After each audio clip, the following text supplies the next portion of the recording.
కూర కదిలీకుండా ఉంటే ఎగ్స్ ఇలా ఉడుకుతుంది. చూసారుగా ఎంత బాగా వచ్చిందో. ఇది అయిపోయింది. చివరిగా మనం కొంచెం కొత్తిమీర చల్లుకుందామండి గార్నిష్ కోసం. చాలా బాగా వచ్చింది. గ్యాస్ ఆపుకున్నామండి.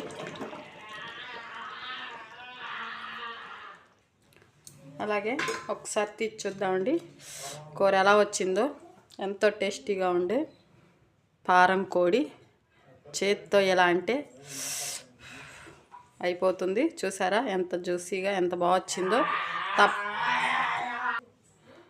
చూసారుగా ఫ్రెండ్స్ ఎంత బాగా వచ్చిందో. చేత్తో ఎట్లా అంటేనే జ్యూసీ అయిపోతుంది. తప్పకుండా మీరు కూడా ట్రై చేయండి. చాలా ఈజీ. చిన్న చిన్న టిప్స్ ఫాలో అవుతూ ఈ కూర ఎలా చేసుకోవాలో చూసాం కదా. అలాగే ఈ రెసిపీ మీకు నచ్చినట్టయితే లైక్ చేయండి, షేర్ చేయండి, కామెంట్ చేయండి, బెల్ కొట్టండి. మరొక రెసిపీతో మళ్ళీ కలుద్దాం. Bye friends.